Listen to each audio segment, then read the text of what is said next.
Assalamualaikum warahmatullahi wabarakatuh. Selamat datang di video ini. Kali ini kita akan membahas mengenai perkembangan ilmu sosial terpadu. Sebelumnya, izinkan saya perkenalan terlebih dahulu. Perkenalkan, nama saya Nur Hikmah Ramadhani KN dengan NIM H0525031 dari kelas D PGSD.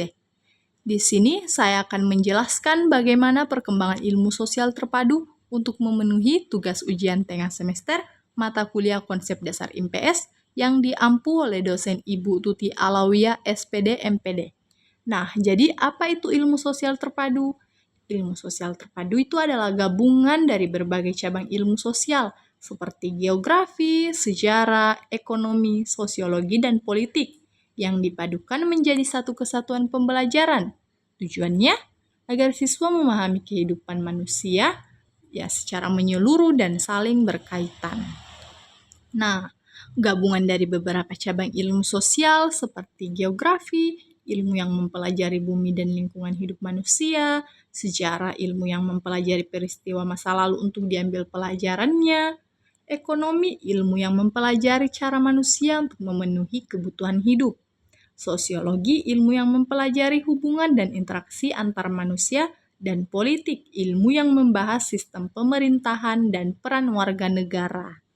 Semua cabang ilmu tersebut dipadukan secara terpadu agar siswa dapat memahami kehidupan manusia secara menyeluruh dan saling berkaitan.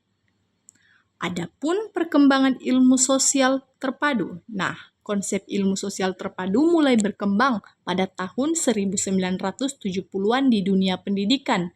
Nah, di Indonesia, pendekatan terpadu dalam IPS mulai diterapkan sejak kurikulum 1975 dengan tujuan agar pembelajaran sosial tidak terpisah-pisah antara geografi, sejarah, ekonomi, dan sosiologi.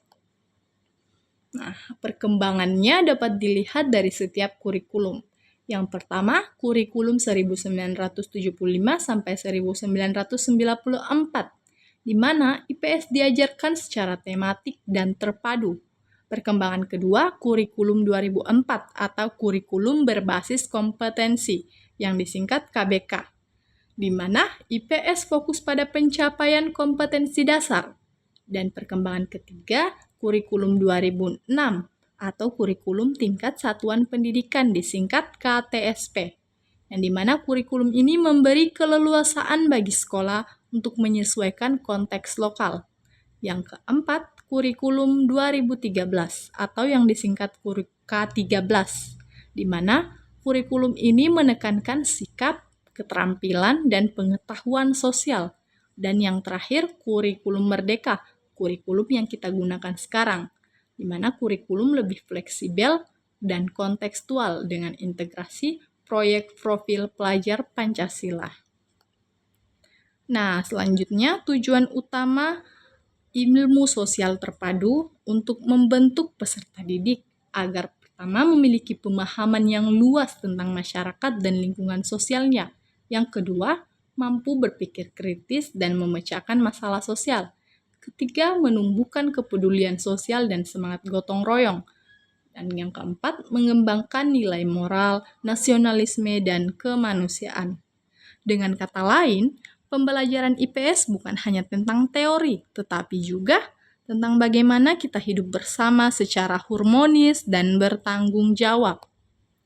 Nah, melalui IPS, kita itu dapat mengetahui bagaimana manusia berinteraksi dengan lingkungan, belajar memahami perbedaan sosial dan budaya, menumbuhkan kemampuan berpikir lintas bidang, mengambil pelajaran dari sejarah dan pengalaman masa lalu. Dan yang terakhir, membentuk karakter warga negara yang aktif, peduli, dan beretika. Nah, contoh penerapan dalam kehidupan itu saat kita mempelajari fenomena banjir, kita tidak hanya melihat dari sisi geografi, yaitu curah hujan dan dataran yang rendah, tapi juga kita lihat dari sisi ekonomi, bagaimana peristiwa banjir mengakibatkan kerugian. Dan sisi sosial, bagaimana banjir itu berdampak bagi masyarakat. Dan sisi sejarah, peristiwa banjir yang pernah terjadi sebelumnya. Nah, ini menunjukkan bahwa satu fenomena sosial saja bisa dipahami dengan berbagai sudut pandang ilmu sosial. Jadi, ilmu sosial terpadu adalah bentuk pembelajaran yang menggabungkan berbagai cabang ilmu sosial agar kita dapat memahami kehidupan masyarakat secara utuh. Melalui IPS, kita diajarkan untuk berpikir kritis, peduli terhadap sesama, dan berperan aktif dalam kehidupan sosial. Dan ilmu sosial terpadu bukan hanya sekedar pelajaran, tetapi juga bekal untuk menjadi warga negara yang cerdas, bertanggung jawab, dan berakhlak mulia.